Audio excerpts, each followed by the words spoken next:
बिस्मिल्लाहिर्रहमानिर्रहीम, अस्सलामुअलैकुम। पाकिस्तान मॉर्निंग में आपको खुश आमदीद कहेंगे। मैं हूँ ईशा लतना और मैं हूँ मोहम्मद जुनैद हलीम। गुड मॉर्निंग, सुबह खैर। आज जुम्मा है तो आप सबको हमारी तरफ से जुम्मा मुबारक। उम्मीद है आपकी सुबह खैरियत से गुजर रही होगी। आगाज़ की जो आज की दिलचस्प स्टोरी है नाज़रीन वो ये कि एहराम मिस्र, कौन नहीं जानता उन्हें, लेकिन कदीम मिस्री ज़ुबान में एहराम को कहा जाता था मीर, और इसका मतलब है ऊपर की तरफ जाने वाली जगह, जो कि एक वाज़े इशारा था कि जो उनकी अकीदे की भी अक्कासी करता है कि एहराम जो है बादशाह की रूह के आसमान पर पहुंचने और जो देवता उनकी देवता थे उनके लिए एक इत्तेहाद और उनके साथ मोहब्बत का एक ज़रिया था। एहराम जो है वो इसीलिए बनाए जाते थे, लेकिन लफ्ज़ एहराम एक कदीमी सामी से निकला है और इसका मतलब जो है वो है कि एक ज्योमेट्रिकल शक्ल है जिसकी चार साइड्स होती हैं। बिल्कुल जी, ये जो टेट्रा पैक आप देखते हैं अमूमी तौर पे पहले आते थे, तो बहुत ही ये दिलचस्प इसकी हकायक हैं, बहुत सी मिस्ट्रीज़ हैं जो आज भी जुड़ी हुई हैं। बहुत से ऐसे जिसको कहते हैं ना हिंदी ज़ुबान में रहस्य हैं, बहुत से ऐसे राज पोशीदा हैं जिनको तलाशने की कोशिशें आज भी जारी हैं, उस पर रिसर्च जारी। अच्छा, कुछ मगरबी स्कॉलर्स हैं जो कि ये कहते हैं, वो कहते हैं कि मिस्र के एहराम जो है वो गुलामों ने बनाए हैं, और जो इनकी बनावट है वो ये जाहिर करती है कि गुलामों के साथ जो उनका इस्तेहसाल होता था या उनके साथ जो जबर और जुल्म होता था उसको भी ये उजागर करता है कि किस तरह से ये जो वहाँ के गुलाम तबका थे वो पिसते थे। लेकिन इशाल ये भी एक स्कूल ऑफ थॉट है, जबकि एक और जो हल्का अहबाब है या तबका है उनकी राय यह है कि शायद इसमें जिन्नात मुलविस हों, एलियंस मुलविस हों इनकी बनावट के अंदर। क्योंकि सिर्फ मिस्र के अंदर एहराम मौजूद नहीं है नाज़रीन। आपके लिए शायद ये हैरानकुन बात हो कि पूरी दुनिया समेत पाकिस्तान में भी एहराम मिस्र के आसार मिलते हैं। बलूचिस्तान के इलाके में अफ्रीकन कंट्रीज़ हैं, ऑस्ट्रेलिया और दीगर जो ऐसे दुनिया के खत्ते हैं जहाँ पे सेम इसी शेप के एहराम मौजूद हैं, जिसकी वजह से इंडिया के अंदर मौजूद हैं। तो अगर एक स्पेसिफिक खत्ते के अंदर वो काम करवाया गया, इनकी बनावट की गई, तो फिर पूरी दुनिया में उनको किस तरह से भेजा गया? बिल्कुल ऐसे जुनैद जी कह भी रहे हैं कि ये गुमान भी गुजरता है कि कहीं कोई बात जो जिन्नात थे या कोई ऐसी मखलूक़ात थी जो इनको बनाती रही, क्योंकि इसके अंदर बहुत बड़े बड़े पत्थर इस्तेमाल हुए हैं। इसकी बनावट ऐसी है कि देखने वाला हैरान रह जाए। इसलिए इसके अंदर अभी भी हम देखें तो बहुत सारे रिसर्च हो रही हैं, बहुत सारी जो अभी भी चीज़ें सामने आती हैं। कभी तहखाने नज़र आते हैं, कभी सुरंगें नज़र आती हैं, कभी कोई चीज़ सामने आ जाती है तो कभी कोई चीज़ सामने। इस पर अभी भी रिसर्च जारी है, लेकिन हमारा मकसद ये था कि आपके साथ शेयर करें कि ये एहराम का मकसद क्या था, क्यों बनाया गया और इसका मतलब क्या है इस लफ्ज़ का। तो यकीनी तौर पर आपकी रहनुमाई हमने की होगी, आप तक इन्फॉर्मेशन पहुँचाई होगी। अब आ जाते हैं हम अपनी टॉप 5 स्टोरीज और इसमें सबसे पहले हम जिक्र करेंगे पाकिस्तान और बांग्लादेश के दरमियान 3 मैचेस की जो T20 सीरीज़ हैं। इसका दूसरा मैच आज खेला जाएगा। पहला मैच पाकिस्तान जीत चुका है, तो उन्हें एक मैच की सबकत तो है ही। 37 रन से मैच जीता था पाकिस्तान ने, और उम्मीद करते हैं कि आज का मैच भी जीत के पाकिस्तान सीरीज़ अपने नाम कर पाएगा। उसके बाद आपको बताएंगे कि मस्जिद अक्सा के नीचे सुरंग और नेतन्याहू का दावा कितना मुस्तनद, और अक़वाम मुत्तहिदा में फ़लस्तीनी मंदूब की जज्बाती तकरीर, गज़ा की सूरत हाल बयान करते हुए गम से रो पड़े। इस तमाम तर सूरत हाल पर तफसील से बात होगी। और फिर बात होगी पाकिस्तान के पहले सरकारी हिमायत याफ्ता बिटकॉइन रिजर्व वॉलेट के क़याम का ऐलान कर दिया गया है। एक बड़ा इनिशिएटिव है और बहुत सी तवक्कुआत हैं, बहुत से फ़वाइद इससे मुतवक्के हैं। पाकिस्तान की इकॉनमी को ख़ास तौर पे सहारा और संभाला देने के लिए ये इनिशिएटिव, ये इक़दाम बहुत सूदमंद साबित हो सकता है। उसके बाद आपको बताएंगे कि कुर्बानी के जानवरों की खरीदारी में धोखे से कैसे बचा जाए, किस तरह के जानवर खरीदे जाएं, किन बातों का ख्याल रखा जाए, इस पर भी तफसील से बात। और फिर बात होगी आलू का आलमी दिन। आलू जो आपकी मेरी और बहुत सी दुनिया में रहने वाले लोग हैं जिनकी पसंदीदा ग़िज़ा है, तो आलू ग़िज़ा के साथ खूबसूरती का ख़जाना भी है, और क्या क्या फ़वाइद हैं इस पर भी नज़र डालेंगे। और सबसे पहले अपने टॉपिक की जाने वापस आ जाते हैं। पाकिस्तान और बांग्लादेश के दरमियान जो है 3 मैचेस की सीरीज का दूसरा T20 मैच जो वो खेला जाएगा, लेकिन उससे पहले हम आ जाते हैं हमारे एथलीट, हमारे कौमी हीरो को मिलने वाला जो एजाज़ है। आपको पता है अरशद नदीम हमारे कौमी एथलीट तो हैं ही, और नया एक आलमी रिकॉर्ड भी इन्होंने बनाया था ओलंपिक्स के अंदर, एशियन एथलेटिक्स चैम्पियनशिप के अंदर जैवलिन थ्रो का क्वालिफाइंग राउंड, जिसमें जनूबी कोरिया में पाकिस्तानी स्टार अरशद नदीम को एक एजाज़ दिया है। उसके लिए उन्होंने क्वालिफाई किया, फाइनल के लिए उन्होंने क्वालिफाई कर लिया है। अरशद नदीम ने पहली बार ये तकरीबन 86.34 मीटर की थ्रो के साथ फाइनल में जगह बनाई है, तो बहुत बड़ी अचीवमेंट है। बहुत मुबारकबाद अरशद नदीम को। अरशद नदीम के बाद यासिर सुल्तान ने भी फाइनल के लिए क्वालिफाई कर लिया है। यासिर सुल्तान ने पहली मर्तबा 76.07 मीटर की थ्रो फेंकी है और Asian athletics champion javelin throw का फाइनल 31 मई को होगा, जिसके अंदर दोनों हमारे जो जवान हैं, जो हमारे सितारे हैं, उन्होंने जो हमारे एथलीट्स हैं, उन्होंने अपनी तो हमारी ढेरों दुआएं आपके लिए, आप सभी के लिए कर ली। बिल्कुल जी, बहुत बहुत मुबारकबाद है। इसके बाद आ जाते हैं अपनी पहली स्टोरी की जानिब। तो पाकिस्तान और बांग्लादेश के दरमियान जो 3 मैचेस की सीरीज़ है, उसका T20 क्रिकेट मैच आज खेला जाएगा, दूसरा जो T20 मैच है। और हमने जो पिछले मैच है उसके ऊपर अगर हम बात करें तो बड़ी शानदार परफॉर्मेंस रही है पाकिस्तानी शाहीनों की, लेकिन बांग्लादेश टीम की भी परफॉर्मेंस को अगर हम रेट करें तो कुछ कम नहीं रही है। सैयद मोहम्मद अवैस हमारे साथ मौजूद हैं, साबिक क्रिकेटर। वेलकम टू शो कहेंगे सैयद मोहम्मद अवैस आपको। अवैस, आप क्या कहते हैं, पाकिस्तान को किस चीज़ का एज हासिल था, किस तरह से पाकिस्तानी टीम ने इस जीत को यकीनी बनाया? कहीं हमें अपने होम ग्राउंड का एज हासिल था या फिर बांग्लादेश टीम थोड़ी कमज़ोर टीम साबित हुई?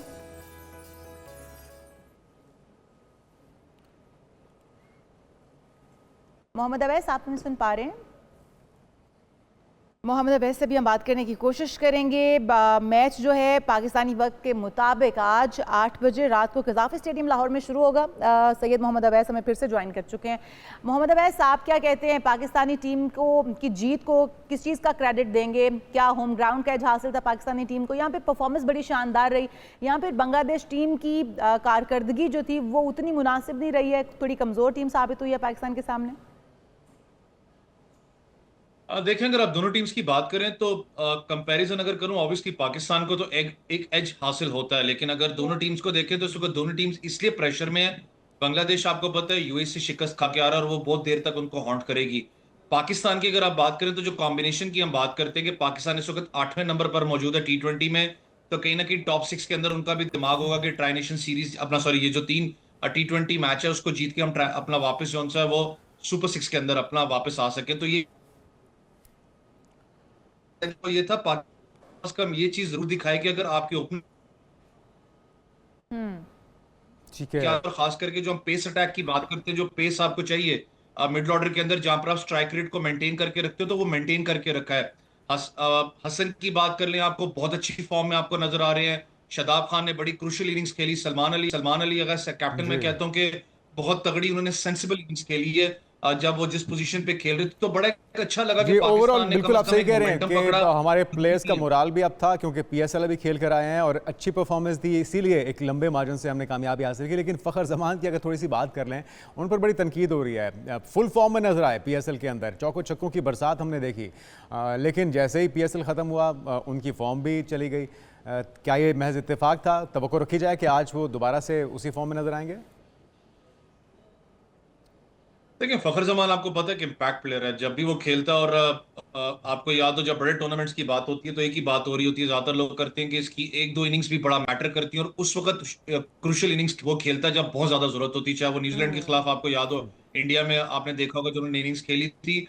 मुझे पता है पिछले मैच के अंदर वो परफॉर्म नहीं कर पाए, लेकिन जिस तरीके से वो एक अपनी फॉर्म को कैरी कर रहे हैं लाहौर कलंदर से, तो मुझे लग रहा है कि ऑब्वियसली एक इम्पैक्ट प्लेयर है। उसने जिस तरीके से परफॉर्म करके दिया है, फिटनेस का इशू था, उसके बावजूद फिट होकर वापस आया। लेकिन थोड़ा सा 3 मैच क्योंकि हैं खाली, तो इसमें इतना बड़ा सैंपल साइज किसी को आप ज्यादा जज नहीं कर सकते, खास करके जो आपके नए लड़के हैं। बहुत से लोगों ने आपको पता है इस चीज पे शिकायत भी की, तनकीद भी की कि साहिबजादा फरहान को मौका मिलना चाहिए था। यहाँ पर जिस तरीके से परफॉर्म कर रहा है, पूरा PSL में उसने परफॉर्म किया, डोमेस्टिक में किया है, उसको परफॉर्म करना चाहिए था, उसको मिलना चाहिए था बल्कि मौका।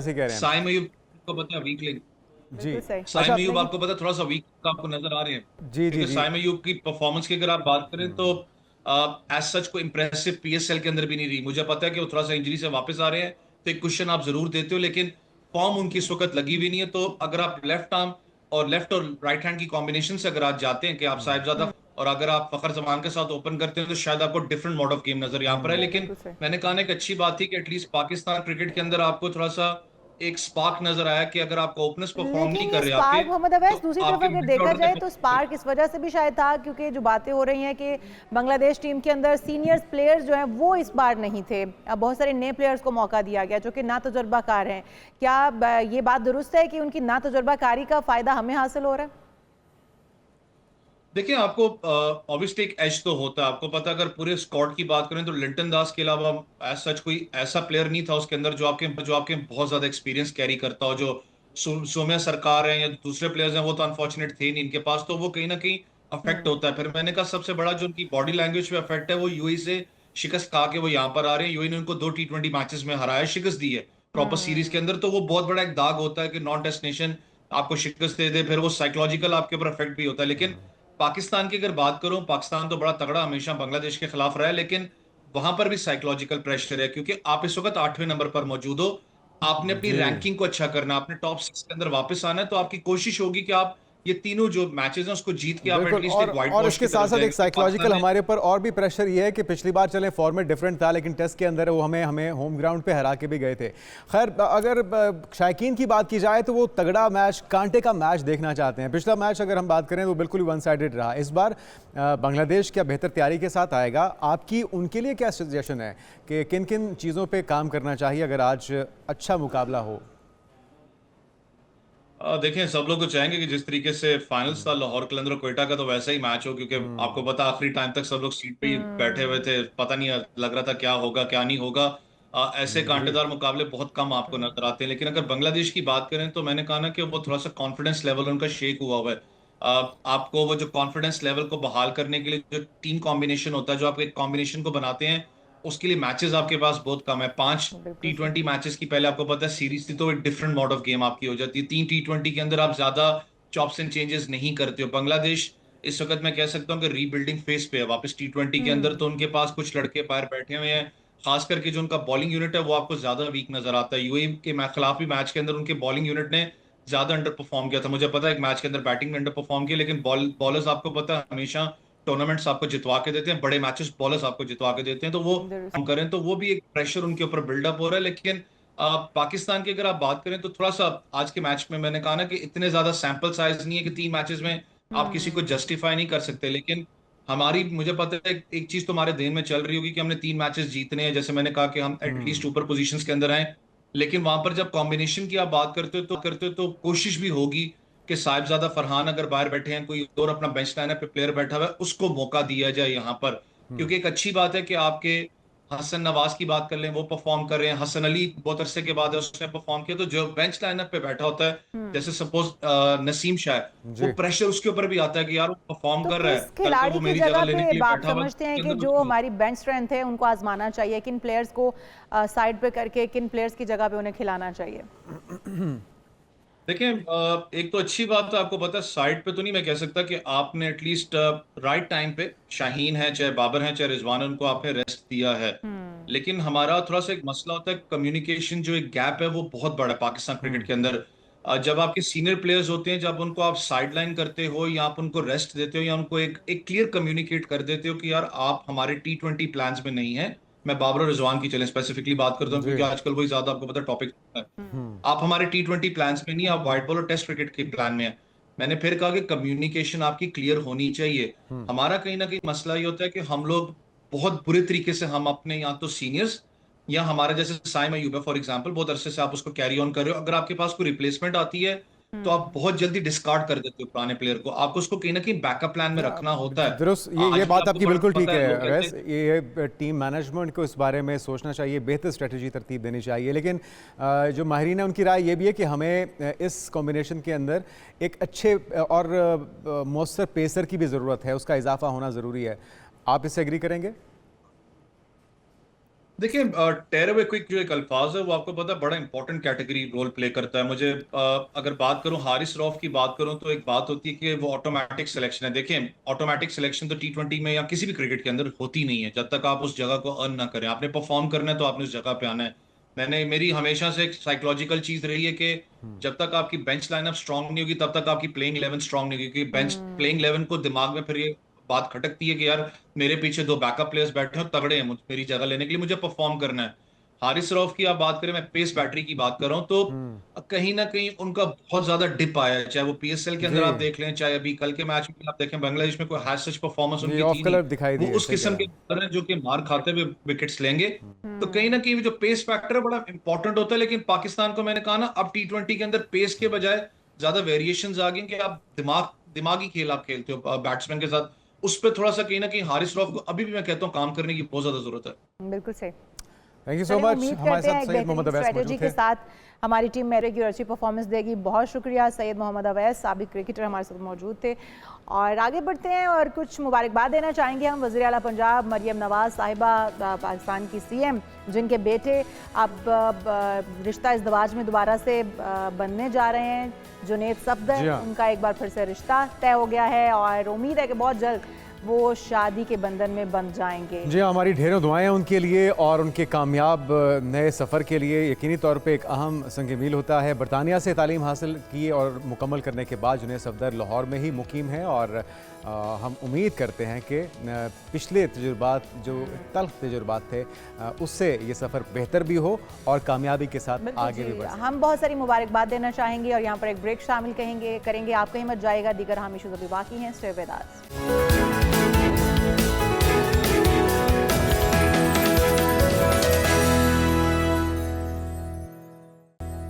Welcome back. बात कर लेते हैं गज़ा पे इजरायली मज़ालिम की। नेतन्याहू का एक हालिया बयान सामने आया है जिसमें मस्जिद अक्सा के नीचे वो मौजूद हैं, ज़ेर ज़मीन सुरंग से वीडियो उन्होंने जारी की है और एक इस वीडियो के अंदर दावा वो ये कर रहे हैं कि ये मस्जिद अक्सा के नीचे एक सुरंग के अंदर से वो बताना ये चाहते हैं कि बरसों से तारीख़ी यहूदी माबद के आसार इस वक्त तलाश करने के लिए वहाँ पर खुदाई जारी है, लेकिन इसकी तस्दीक अब तक नहीं हो पाई। देख सकते हैं जिस वीडियो के अंदर वो एक सुरंग में दिखाई दे रहे हैं, लेकिन इस बात में कितनी सदाकत है कि ये सुरंग मस्जिद अक्सा के नीचे ही मौजूद है। क्या हकीकत है, क्या अफसाना है, इस बारे में हम बात करेंगे। मंसूर जाफर साहब माहिर मशरिक़ वुस्ता अमूर हमारे साथ मौजूद हैं। वेलकम टू शो कहेंगे आपको मंसूर जाफर साहब। मंसूर जाफर साहब, इसमें कितनी सदाकत है जो कि कहा जा रहा है कि ये यहूद मोहब्बत के आसार तलाश करने के लिए खुदाई की जा रही है और ये सुरंग मस्जिद अक्सा के नीचे है जिसके अंदर नेतन्याहू मौजूद हैं, जो वीडियो कल से हम देख रहे हैं मंजरेआम पर लाई जा रही है, इसके अंदर कितनी सदाकत है आप समझते हैं?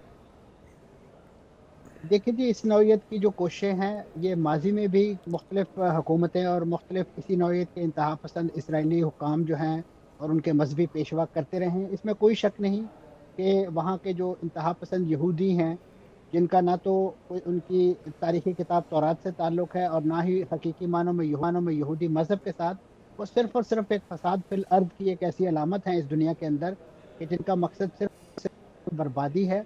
इस नौइयत के इंतहा पसंद इक़दामात के ज़रिए माजी में भी मस्जिद अक्सा को जो है वो शहीद करने के हवाले से बहुत सी कोशिशें होती रही हैं और इसी नौइयत की जो खुदाइयाँ हैं उसके इर्द गिर्द उसके आसार मिले हैं। हकीकी बात यही है कि इस नौइयत की सुरंगें और इस नौइयत की एक्सकवेशन मस्जिद अक्सा के इर्द गिर्द की जाती रही है। क्योंकि ये आप सही कह रहे हैं कि इस किस्म की सुरंगें वहाँ पर मौजूद हैं, मस्जिद अक्सा के नीचे भी, एतराफ़ में भी, लेकिन उसके अंदर यहूदी मोहब्बत के आसार तलाश किए जाना या उनकी वहाँ पर मौजूदगी होना, इसकी भी तो तस्दीक आप खुद बता रहे हैं कि उनकी अपनी किताब में भी कहीं पर नहीं हुई है।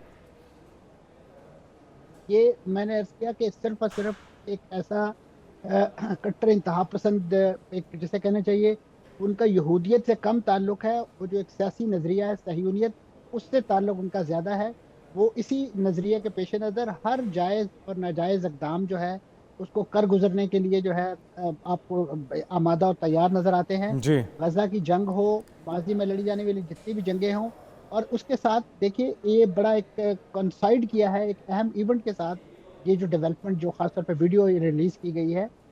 इससे पहले जो इंतहा पसंद एक वज़ीर उनकी काबीना में शामिल हैं स्मोट्रिच, उन्होंने जो 67 की एक वो याद मनाते हैं कि जिसके बाद इस मकबूजा इलाके को इसराइल ने अपनी रियासत के अंदर ज़म किया, उसकी खुशी में वो मस्जिद अक्सा के अंदर मुख्तलिफ जानवरों की कुर्बानी और इसी नौइयत के इक़दामात करते हैं। और अभी स्मोट्रिच ने एक लाओ लश्कर के साथ मस्जिद अक्सा के अंदर वहाँ रक्स किया है, वहाँ डांस किया है और इसका मकसद सिर्फ और सिर्फ मुसलमानों के जज्बात को मजरू करना है, उन्हें ये बताना है। और उसके साथ साथ जो गरबे उर्दन के अंदर 22 नई यहूदी बस्तियों की तामीर का ऐलान, ये तमाम के तमाम इक़दामात और ऐलानात बैनुल-अक़वामी कानून की रोशनी में गैर कानूनी है, क्योंकि मकबूजा जो वेस्ट बैंक है उसे इसराइल की रियासत में ज़म नहीं किया जा सकता।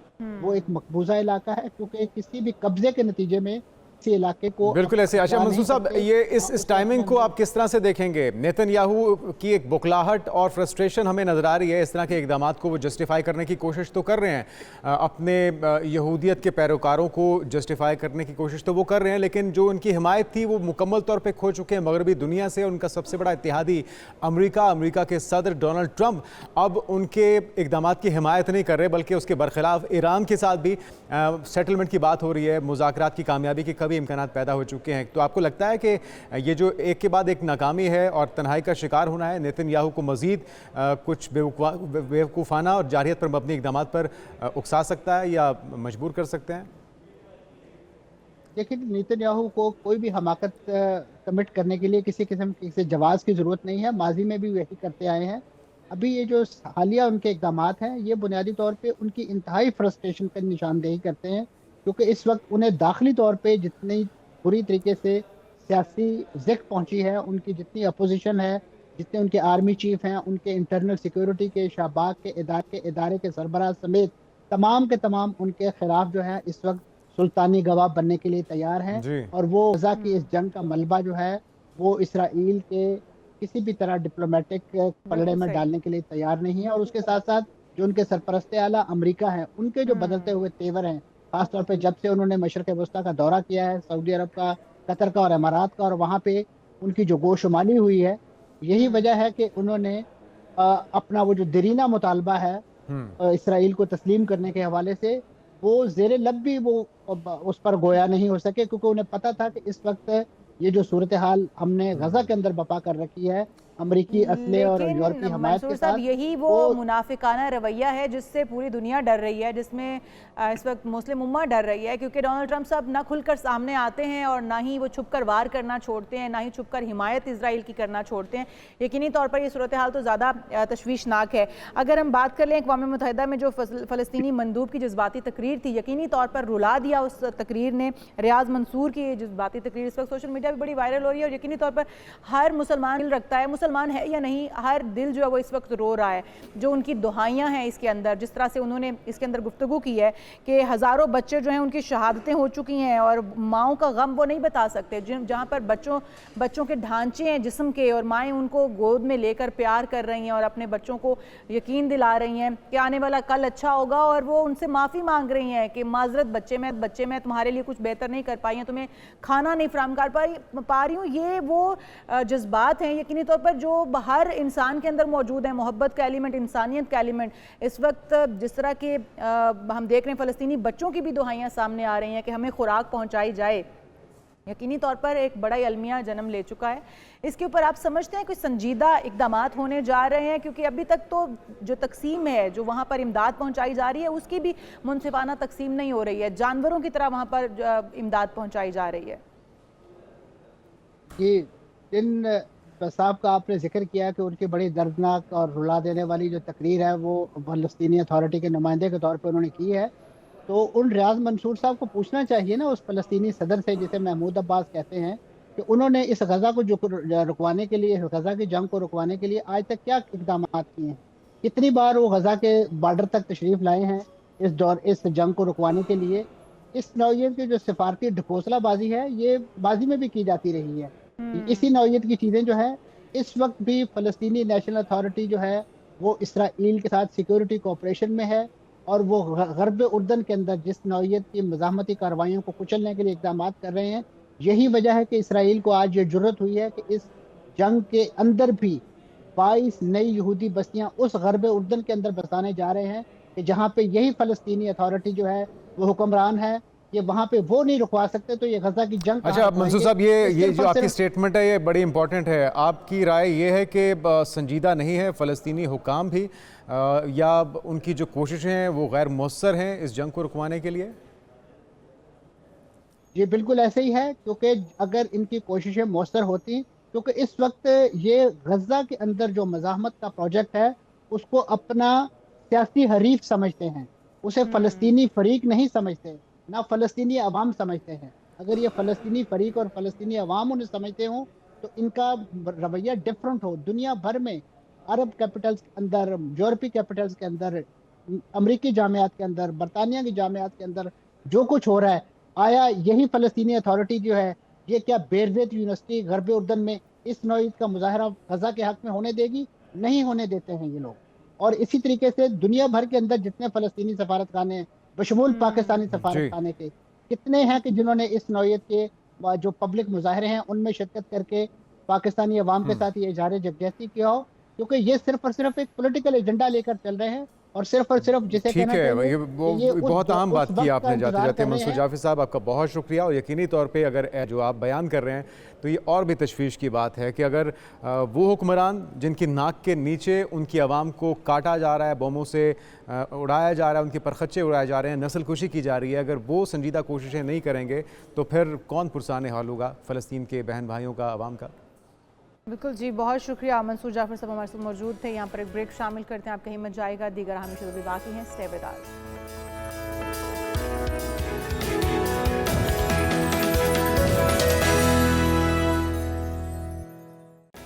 प्रोग्राम में एक बार फिर से आपको खुशामदीद कहते हैं और बात कर लेते हैं कुछ बिटकॉइन की, जिसके ऊपर बड़ा ही काम किया जा रहा है इस वक्त पाकिस्तान के अंदर। लेकिन उससे पहले थोड़ा सा सबा कमर का जिक्र हो जाए, क्योंकि उनकी बहुत खबरें इस वक्त आपको बहुत याद आ रही हैं, चलें आपको मुझे तो याद आ रही है, पाकिस्तानियों को बहुत याद आ रही है। एक तो खैर वो वाक़या था जो अपनी फिल्म की तशहीर के लिए गई थी, कुछ थोड़ा सा धक्कम पेल हो गई थी, लेकिन ये खबर कुछ और है नाज़रीन। वो ये कि यूनिसेफ की चाइल्ड मैरिज के खिलाफ आगाही मुहिम में सबकर मैदान में आ गई हैं। सबा कमर ने अक़वाम मुत्तहिदा के इदारा बराए इत्तिफ़ाल यूनिसेफ पाकिस्तान में बच्चों की शादियों के खिलाफ आगाही पैदा करने में अपना किरदार अदा किया है और इस मुहिम का बाकायदा आगाज़ भी हुआ है। बिल्कुल जी, ये यूनिसेफ की नेशनल एम्बेसडर बराए हकूक़ इत्तिफ़ाल भी हैं। तो मारूफ अदाकार सबा कमर ने एक जज्बाती वीडियो पैगाम में अपना एक मैसेज रिकॉर्ड करवाया, जिसमें उन्होंने कहा कि यूनिसेफ के हवाले से मैं एक बयान पैगाम देना चाहती हूँ कि मुआशरे को जो बच्चों की शादियाँ हैं उनको रोकने के लिए कोई इक़दाम करने चाहिए। और जितने संगीन मसला इसके बाद जन्म लेता है, जो छोटे बच्चों की शादियां कर दी जाती हैं, बच्चियों या बच्चों की,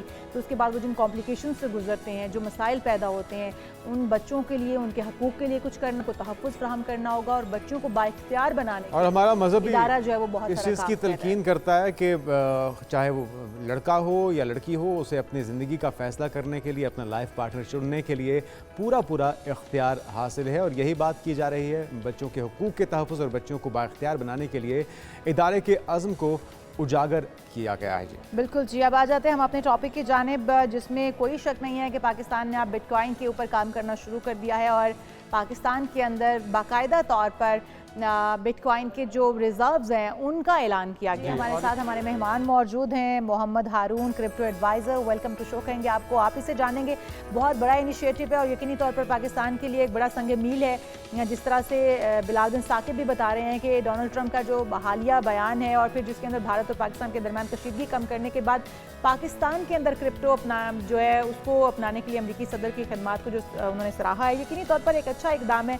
एक तो इसके ऊपर आप क्या कहना चाहेंगे, पाकिस्तान के अंदर क्रिप्टो का मुस्तकबिल आप क्या देख रहे हैं, कितना इसके अंदर पोटेंशियल मौजूद है? और फिर दूसरी तरफ आएंगे, भारत में इसके ऊपर बुखलाहट भी बढ़ी है, तो पहले सवाल का जवाब ले लेते हैं आपसे। अच्छा, बहुत शुक्रिया अपने एक न्यूज़ चैनल बनाने पर। और मैं ये बात देख रहा हूँ कि पिछले कई हफ्तों से इंडिया भी इस बात को ऑब्जर्व कर रहा है कि पाकिस्तान काफ़ी स्मार्ट प्ले कर रहा है इस ब्लॉकचेन टेक्नोलॉजी में। और अभी जो कल की तकरीर जो मैंने देखा सुना मैंने बिलाल बिन साकिब को, तो मुझे बहुत खुशी महसूस हुई कि चले पाकिस्तान अपने एक बड़े फोरम पे जाके बात करने के ऊपर पोजीशन पर है कि पाकिस्तान एक बहुत बड़ा स्टेप लिया है। क्योंकि ये गलती पहले इंडिया कर बैठा है, हमने वो नहीं करनी जो गलती कर बैठा है। सबसे बड़ी गलती जो उन्होंने की इंडिया ने, वो टैक्सेशन के ऊपर की, 30% टैक्स लगा के। उससे क्या हुआ कि उनकी एक तो ट्रेडर्स की तादाद कम हो गई, पार्टिसिपेंट्स की तादाद कम हो गई। दूसरा है कि वहाँ से बहुत सारी जो सरमायाकारी की गई थी ब्लॉकचेन के ऊपर, वो भी कम होना शुरू हो गई और लोगों ने, वहाँ की जो कंपनीज थी, उन्होंने डिफरेंट कंट्रीज का रुख किया, जिसमें यूएई सरे फहरिस्त है। अब पाकिस्तानी गवर्नमेंट को ये बात देख लेनी चाहिए कि जो गलतियां उन्होंने किया आप उनसे सीखें। अच्छा, दूसरा बड़ा उन्होंने जो एक और गलती की जो पाकिस्तान नहीं कर रहा, बल्कि उसका एक अच्छा फैसला है कि अपने बिटकॉइन रिजर्व बढ़ाए, अपने क्रिप्टो रिजर्व की तरफ जाए। इंडिया ने ये काम अगर 3 साल पहले कर चुका होता, अपने सेनेट से वो बिल पास करा चुका होता, तो आज इंडिया के पास भी कुछ बिटकॉइन है, तो जो उसके पास बिल्कुल नहीं है इस वक्त।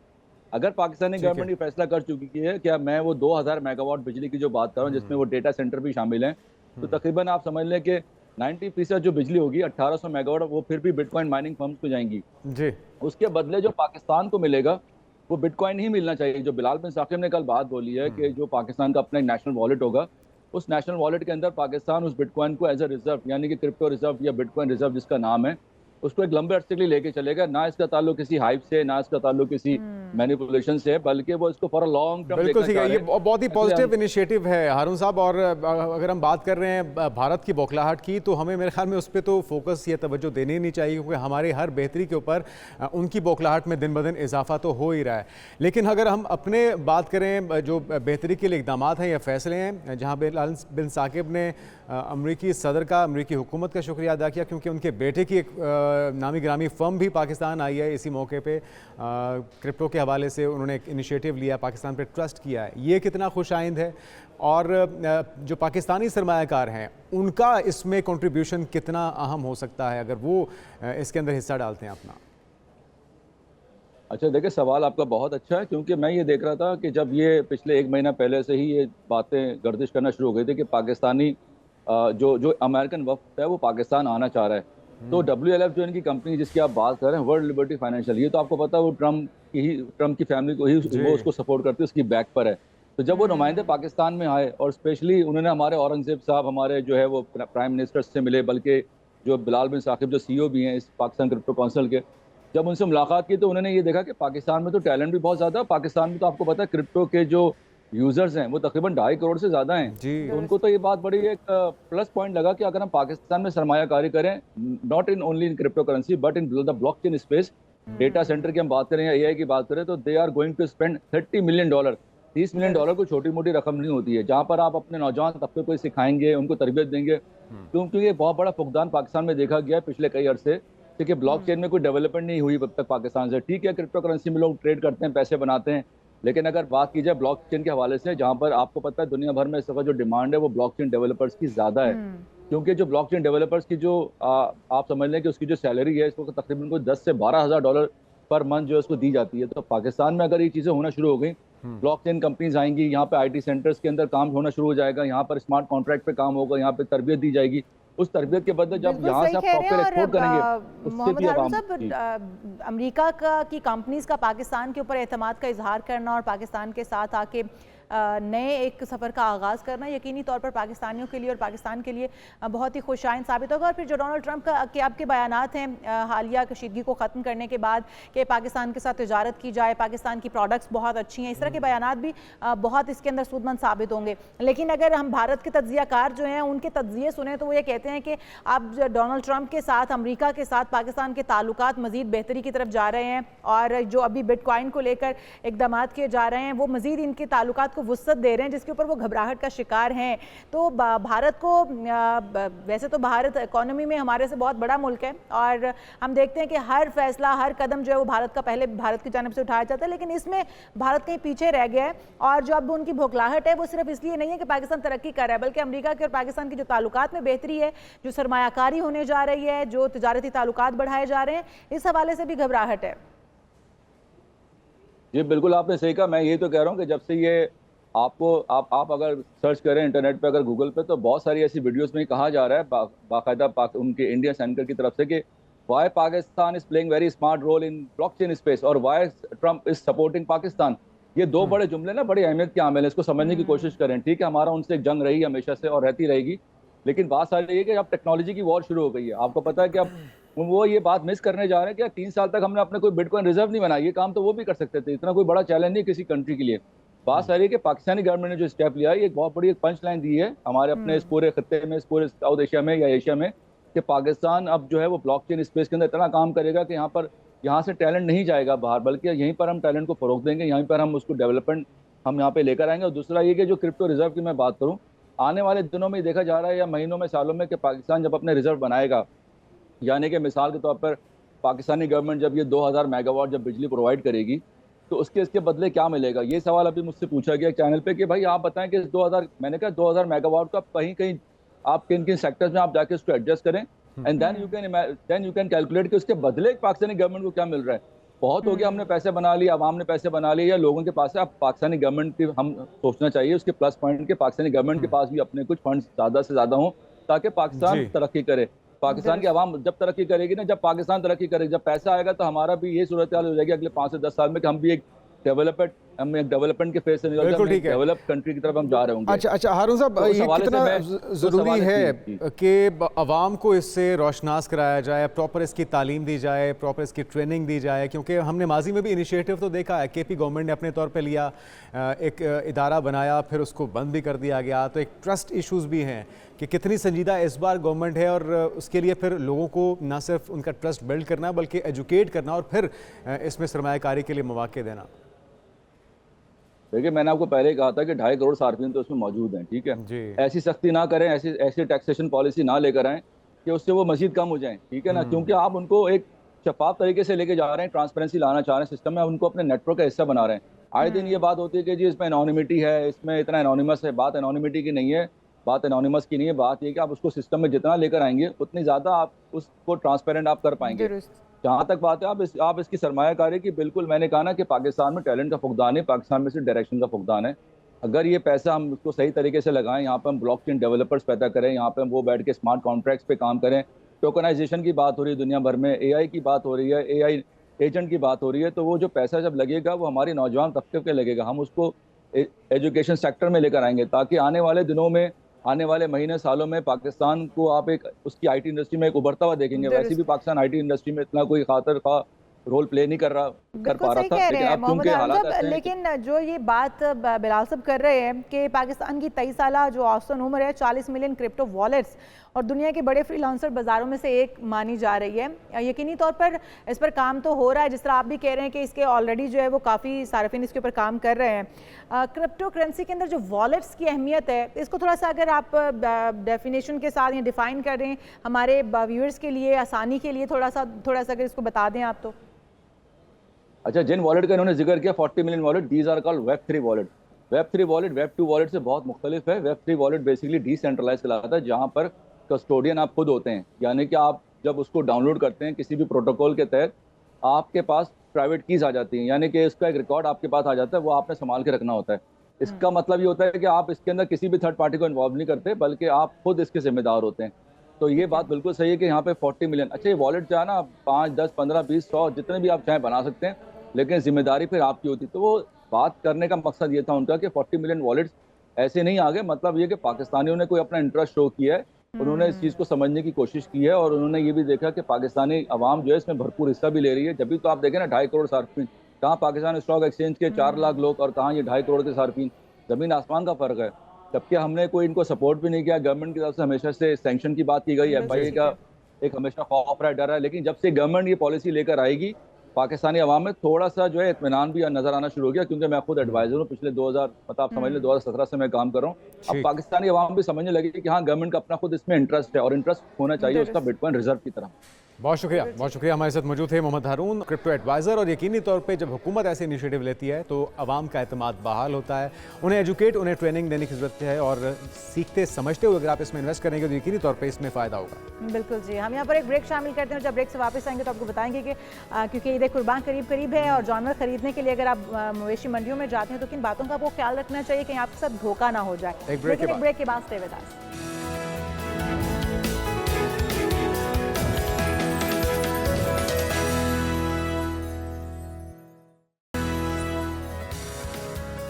प्रोग्राम में एक बार फिर से आपको खुशामदीद कहते हैं, और अभी हम बात करते हैं पैराग्लाइडर की, जिसने हादसाती तौर पर 28,000 फीट तक बुलंदी पर पहुंचने के बावजूद उसने अपनी जान बचा ली है। अल्लाह ताला ने यकीनी तौर पर उसकी जान बचाई है, लेकिन इतनी ऊंचाई पर आपका पहुंच जाना और उसके बाद फिर सही सलामत आपका एक मौजज़े से कम नहीं है यकीनी तौर पे। और ये एक चीनी पैराग्लाइडर था, करिश्माती तौर पर उस वक्त जिंदा बच गया जब एक बादल इसे किसी तैयारे की परवाज़ जितनी बुलंदी पर पहले ले गया, और फिर पेंग यूजांग नामी फ़र्द ने ख़ुद को सतह समुंदर से 28,208 फुट बुलंदी पर उस वक्त पाया जब उसके आलात ख़राब हो चुके थे। आप देखिए इसकी हालत क्या हो चुकी है। अच्छा, ये बादल के अंदर था और लग यूँ रहा है कि तमाम वो जो बादल थे, जो बर्फ़ थी वो उसके ऊपर सारी वो आ चुकी है, और उसके तमाम जो आलात थे, जो सिस्टम था उसका पैराग्लाइडिंग का, वो उस वक्त फेल हो चुका था। अच्छा, इसके ज़रिए ये लगभग जो इसकी जो हाइट थी, जिस बुलंदी पर ये पहुंच चुका था, वो ऑलमोस्ट दुनिया की सबसे बुलंद चोटी माउंट एवरेस्ट की बुलंदी पर पहुंच गया था। और ग्लाइडर में लगे कैमरे ने पूरे वाक़े को जो रिकॉर्ड किया है, ये भी किसी फिल्मी मंजर से कम नहीं है, और शायद मेरे ख्याल में किसी फिल्म में भी ऐसा मंजर अब तक रिकॉर्ड नहीं हुआ होगा। लेकिन आप देखिए ना जुनैद के इतनी करीब से मौत को देखना, जहाँ पर आपको पता हो कि आपका पूरा सिस्टम फेल हो चुका है, टेम्परेचर था एग्जैक्टली सर्वाइव किया। अच्छा, अब उसको आपको देख के नहीं लग रहा कि -40 ही होगा, क्योंकि जिस तरह से वो जमा हुआ है पूरा का पूरा बर्फ के अंदर, रोज उसका मुंह हर चीज बर्फ से अटी हुई है, और इतने लो टेम्परेचर में -40 डिग्री में सरवाइव करना और फिर नीचे आ जाना, जिंदा बचाना, ऑक्सीजन की सतह भी ड्रामाई हद तक घट गई थी। तो ये सारी चीजें, और वो कहते हैं ना कि जिसको अल्लाह रखे उसको कौन चखे, तो यकीनी तौर पर अल्लाह ताला ने उसकी ज़िंदगी अभी रखी थी। इतनी बुलंदी पर पहुंचने के बावजूद, जहां पर -40 टेम्परेचर हो, और उसके बावजूद आपका तमाम हालात ख़राब हो जाने के बाद ज़मीन पर वापस आ जाना, और वो भी सही सलामत, और उनका जो कैमरा बंद नहीं हुआ इस दौरान और सारा कुछ कैप्चर किया उसने, तो ये अल्लाह ताला का करिश्मा, अल्लाह ताला ने सबके सामने लाना था। यकीनी तौर पर बहुत बड़ा मौजज़ा है जो कि वो बचकर नीचे ज़मीन पर आ गया। हम आते हैं नाज़रीन अपने अगले टॉपिक की तरफ, जो कि आप सबके लिए देखना इसलिए ज़रूरी है कि ईद की जनाब आमद है, और हर कोई लगा होता है कि अच्छा जानवर खरीद सके। बहुत से लोग इसमें कामयाब हो जाते हैं, बहुत से लोग इसमें कामयाब नहीं हो पाते। किन किन वजूहात की बिना पे किन चीज़ों का ख्याल रखना चाहिए, इस पर आज तफसील से बात खूबसूरत होने के साथ साथ और क्या क्या कुछ रिक्वायरमेंट्स भी है ना, उसकी शराइत भी हैं, उन शराइत के बारे में भी बात करेंगे कि क्या हमें ख्याल रखना होगा, किस तरह से हम बचें धोखाबाजों से। चूना ना लगे, चूना नहीं लगना चाहिए जनाब। हमारे साथ मौजूद हैं डॉक्टर महमूद कुरैशी साहब, लाइव स्टॉक एक्सपर्ट हैं। वेलकम टू शो कहेंगे डॉक्टर साहब आपको। Thank you ji. डॉक्टर साहब, यकीनी तौर पर इस वक्त जो है ना सब यही कश्मकश में है कि जानवर ख़रीदना है, कौन सी जगह बेहतरीन रहेगी, कहाँ के बकरे ज़्यादा अच्छे हैं या जानवर ज़्यादा अच्छे हैं, और फिर उनके अंदर जो सुन्नत इब्राहिमी का लिहाज रखते हुए, ख्याल रखते हुए किन चीज़ों का ख्याल रखना होगा जानवर ख़रीदते वक्त।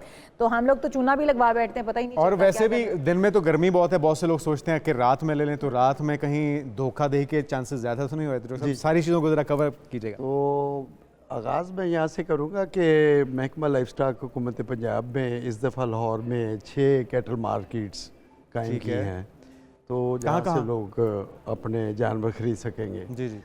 तो जो आपने ये कहा कि किस वक्त ख़रीदना चाहिए, तो बेहतर टाइम तो डे लाइट है, ताकि उसमें अगर कोई नकाइस हों जानवरों में, यानी कि गाड़ी के साथ साथ बकरा भी दिन में ही खरीदें। गाड़ी भी तो दिन में खरीदते हैं। तो जब कोई भी जानवर छोटा या बड़ा लेना है तो उसे ज़रा चला के देख लेना है, उसकी आंखों में देखना है, चमक होनी चाहिए, उसकी स्किन पे शाइन होनी चाहिए, और कान, उसके सींग, और मतलब है कि वो लंगड़ा ना हो, तो ये सारी चीज़ें जो है ये देख लेनी चाहिए। अच्छा डॉक्टर साहब, बेदाग जानवर कहा जाता है, बेदाग जानवर होना चाहिए। बेऐब जी, बेऐब। तो वो जो बेऐब होना चाहिए, उसके अंदर जिस तरह आप बता रहे हैं आंखों के अंदर चमक होनी चाहिए, वो तो ये होगा कि चमक ना भी हो, आंख खराब नहीं होनी चाहिए। एक बात तो हर कोई असेस कर सकता है ना कि ये जानवर तंदुरुस्त है या बीमार है, कोई सलग हुआ है, ठीक है ना।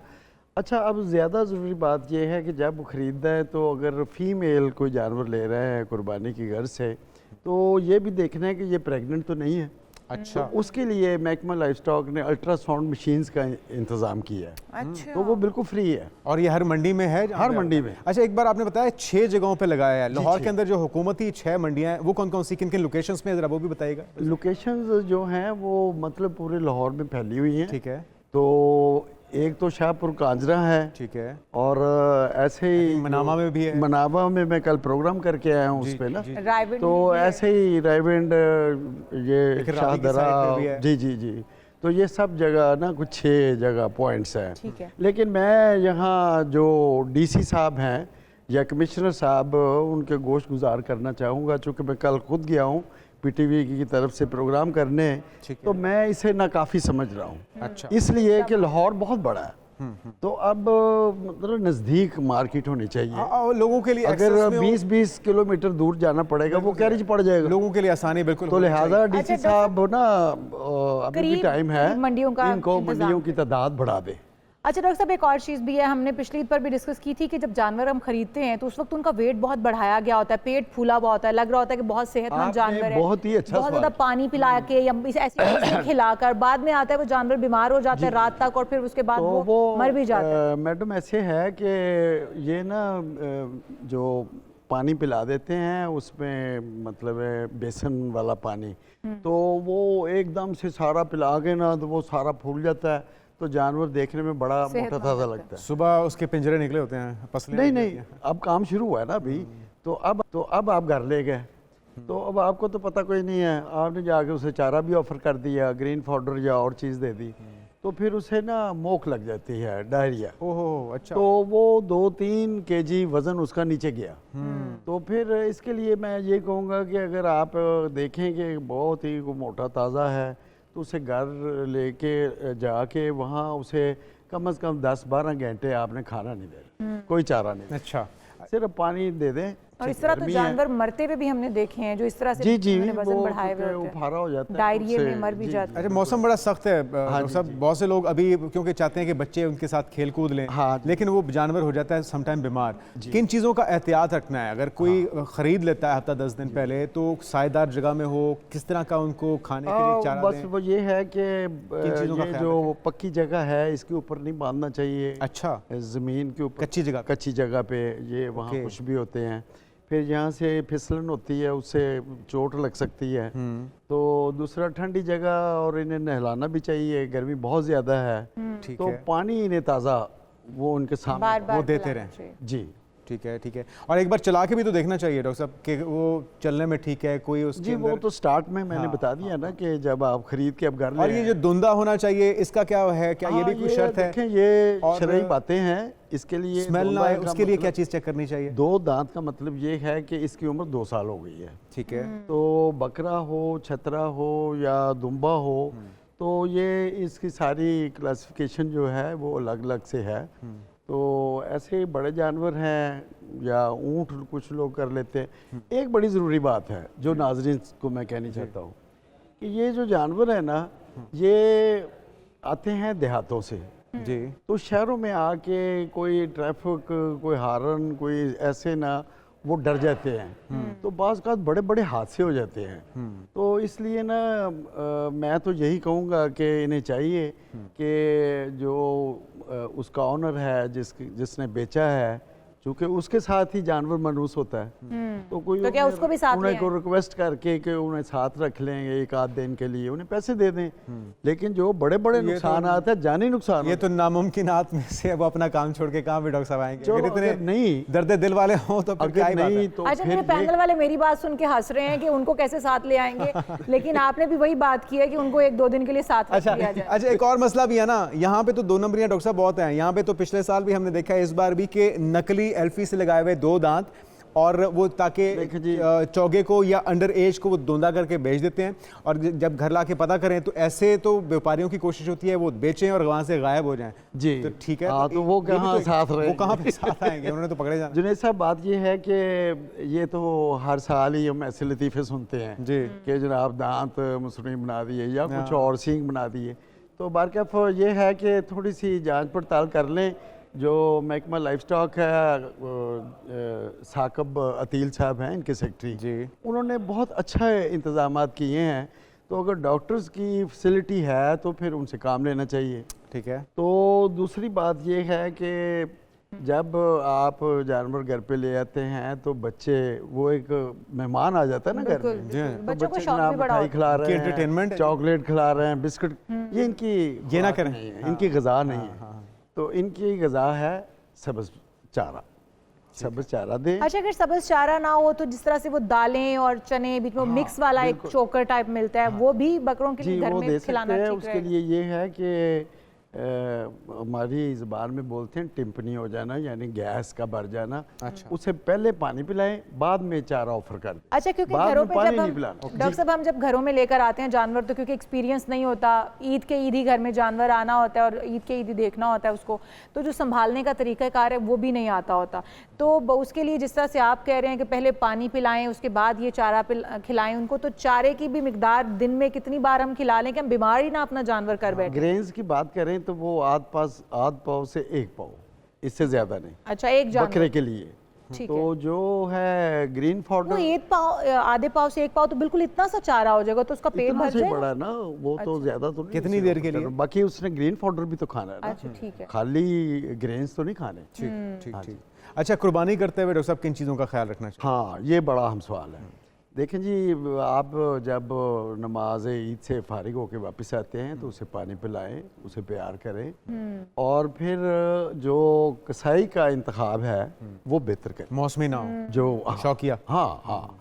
तो छुरी उसकी तेज़ होनी चाहिए और आगे से ब्लंट, उसकी चोंच ना हो। इससे जो है खाल में वो टक लगना जिसे कहते हैं उसमें सुराख होने का अंदेशा नहीं रहेगा। ठीक है। तो किबला रू उसका मुंह करके तो जनाब तकबीर पढ़े और उसके बाद खून को बहने दे। ठीक है, अच्छी तरह से। और उसको जो उल्टा लटका देना होता है कि सारा खून ब्लड जो सारा नुचड़ जाए जी। बकरे के। साइंस ये है कि क्यों ज़िबा करते हैं या क्यों खून बहाते हैं, इसलिए ताकि उस गोश्त की क्वालिटी बहुत अच्छी है, वो भारीपन ना हो, भारीपन ना हो। तो वो जनाब जब आपने खून बह गया उसे नॉर्मल हो गया। और ये कितनी देर में खून सारा बह जाता है? ये को 5 मिनट लगेंगे, इतना ही होता है, कोई इतना ज़्यादा। इसको उल्टा लटका के काफ़ी देर छोड़ने की जरूरत तो नहीं है ज़रूर। अच्छा, वो ये है वो गोश्त मोहतरमा तो समझ रही होगी कि वो टेंडरनेस उसमें बड़ा अच्छा क्वालिटी बन जाती है। नहीं, मैं भी समझ, फ़ौरन बना भी आती है फ़ौरन यानी गोश्त उसका नहीं बनाना चाहिए, ज़रा पड़ा रहे। तो फिर ये है अगला मरहला है उसका स्किन का। हाँ। अच्छा, स्किन सबसे अहम चीज़ है बिल्कुल कि उसमें कोई टक या चीज़ ना हो, इसलिए कि ये हम सारी बाहर बेचते हैं। बिल्कुल ऐसा ही है। तो इससे पहले मैं एक बात और कह दूं कि जब घरों में बच्चे उन पे मेहंदी या मुख्तलिफ रंग लगा देते हैं, ये भी अच्छा अमल नहीं है। ये भी अच्छा कीमत कम हो जाए। अच्छा, उसकी वैल्यू कम हो जाती है। लेकिन ठीक है, ये कुर्बानी तक तो बात होगी, लेकिन अभी कलेजी बोटी बनना, तिक्के बनना, कढ़ाइयाँ बनना, ये सब बाद में होगा नाज़रीन, इसलिए आपने थोड़ा सा सब्र और तहम्मुल के साथ काम लेना है। Thank you so much doctor साहब, आपने जो रहनुमाई फरमाई है, इन चीज़ों पे अमल कीजिएगा ताकि आप धोखे से बच सकें और सही जो उसूल है। और दिन के वक्त जाइएगा जानवर खरीदने के लिए, रात को ठंडे मौसम में ठंडे पैर गाड़ी या बकरा की जरूरत खरीदना दिन में आपने जनाब बिल्कुल जोर से चला के भी देखना है गाड़ी की तरह। यहाँ पर एक ब्रेक शामिल करते हैं, आप कहीं मत जाएगा, दीगर अहम शुरू भी बाकी हैं। Stay with us.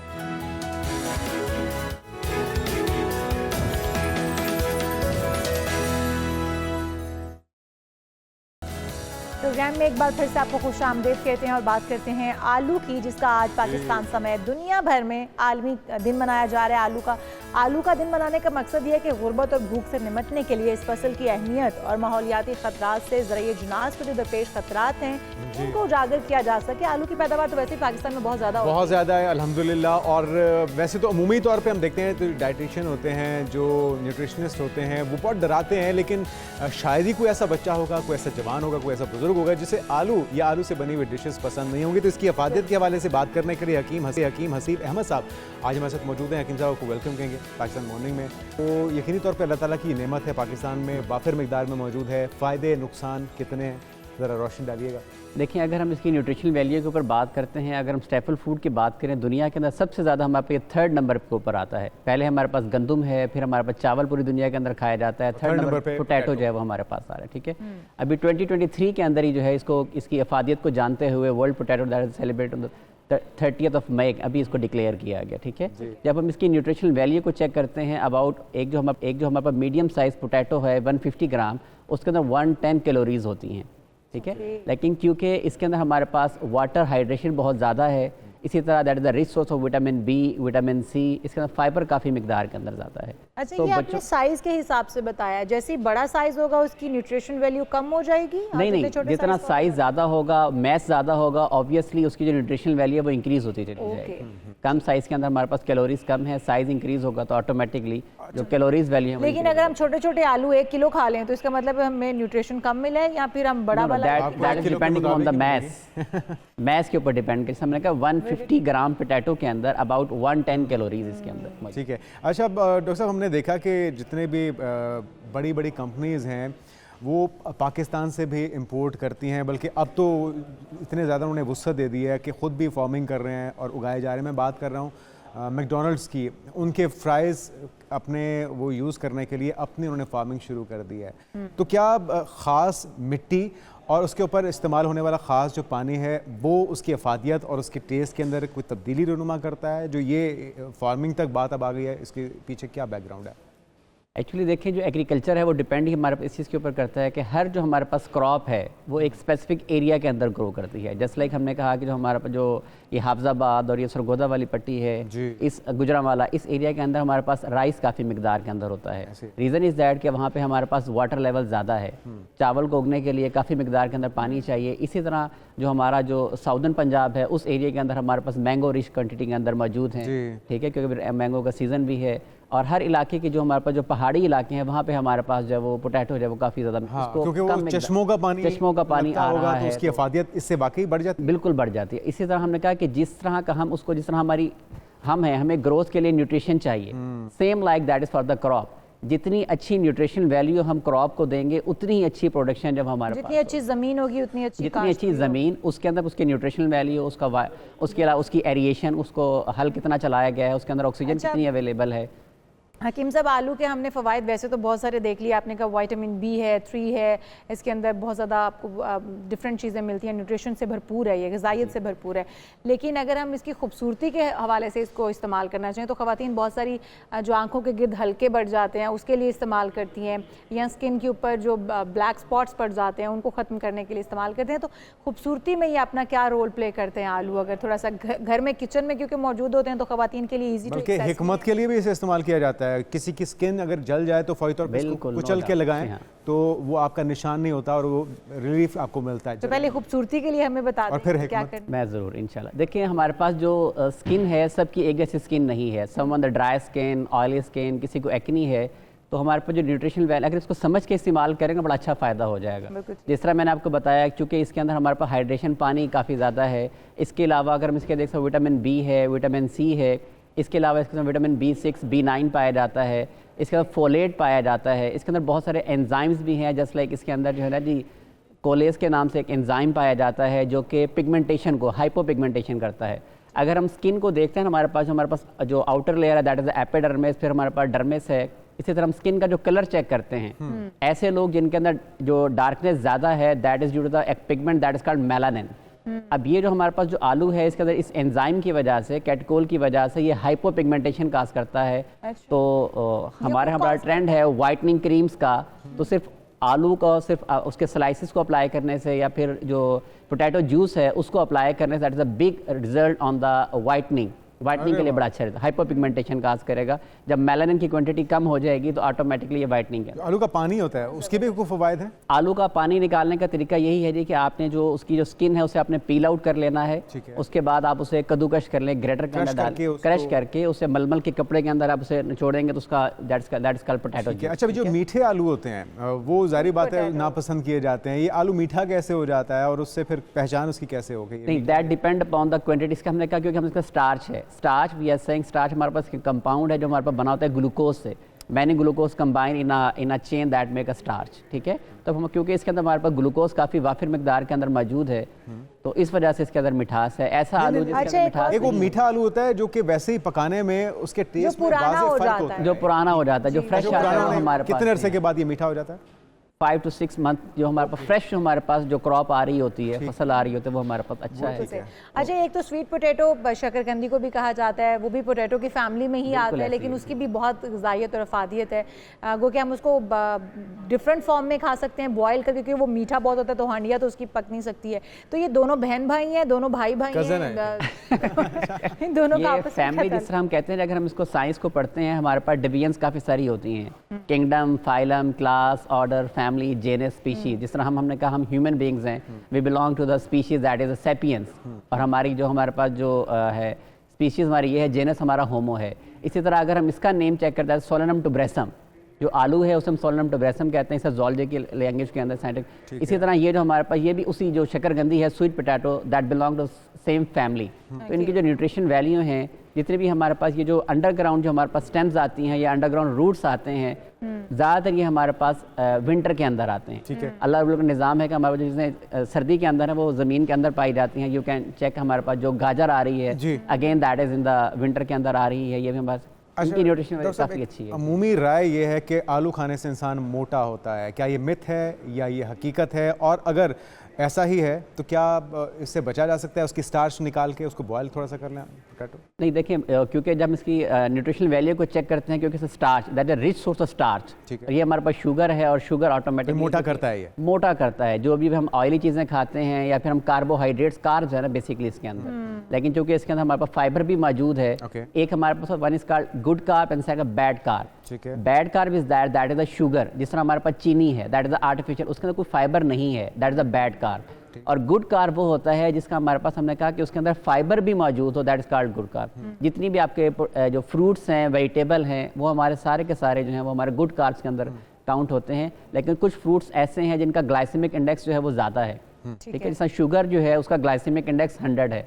जितना लोअर ग्लाइसेमिक इंडेक्स होगा वो उतनी ही ज़्यादा अच्छी है डायबिटीज़ के लिए। बिल्कुल ठीक है। अच्छा, जितना ग्लाइसेमिक इंडेक्स ज़्यादा होगा, क्योंकि इसका थोड़ा ग्लाइसेमिक इंडेक्स ज़्यादा है स्टार्च होने की वजह से, that's why it should be avoided for the diabetic patient. Diabetic patient को जैसे अवॉइड, बच्चों के लिए अच्छा है, ग्रो करता है, but everything should be in sufficient, एक मॉडरेट क्वांटिटी के अंदर इस्तेमाल करेंगे तो फायदा है। अगर आप हर वक्त आलू खाते रहें, आलू बन जाएंगे, फिर आप हर वक्त आलू खाएंगे तो और वैसे भी हर सब्जी के अंदर ऐड हो जाता है ना, तो इसलिए लोग ज्यादातर इसको घर में रखना पसंद करते हैं। थैंक यू सो मच हकीम साहब, हमारे साथ मौजूद है। बहुत ही मुफीद आपने बातें बताई हैं। तो आलू के फ़वाइद लेने हैं तो एतदाल के साथ खाइए ताकि आपको फ़ायदा, ताकि मोटे भी ना और जाएं और उसे न्यूट्रिशन भी ले सकें। हम आगे बढ़ते हैं जनाब और बात करते हैं सूंघने की हिस्स की, जो कि नाक से हम बहुत ज़्यादा चीज़ों को ऑब्जर्व करते हैं, जज करते हैं, ये सही है, ये गलत है, इसकी प्रेगनेंसी अच्छी है या बुरी। इसका मौत से क्या ताल्लुक है? इसमें अगर कमी हो जाती है, अगर आपकी सूंघने की हिस्स कम काम कर रही है तो फिर आप मौत की वजह आपके लिए बन सकता है। ये बड़े होशरुबा एक इंकशाफ सामने आया है। 6 नुमायां हिस्से होती हैं सूंघने की, जो हिस्स है ये बहुत ही इंपॉर्टेंट है। और इस हिस्स का हमारी यादाश्त और जज्बात दोनों से बराह रास्त ताल्लुक होता है जनाब। माहिरीन का ये भी कहना है कि सूंघने की सलाहियत में कमी से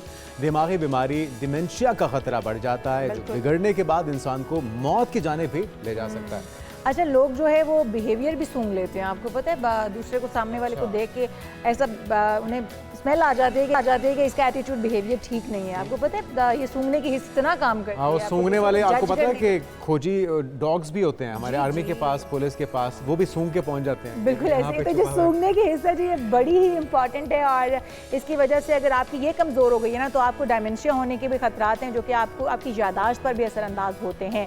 तो यकीनी तौर की वजह भी बन जाता है डायमेंशिया, जो बहुत ही खतरनाक बीमारी भी कंसीडर की जितने भी हिस्से हैं अल्लाह ताला का शुक्र अदा कीजिए, अल्लाह ताला इन्हें सलामत रखे। आज के प्रोग्राम से नाज़रीन इतना ही, आपसे मुलाकात होगी कल। हमें दीजिए, नहीं बल्कि मंडे को होगी आपसे मुलाकात। हमें दीजिए इजाज़त, अपना ख्याल रखिएगा, अल्लाह हाफ़िज़।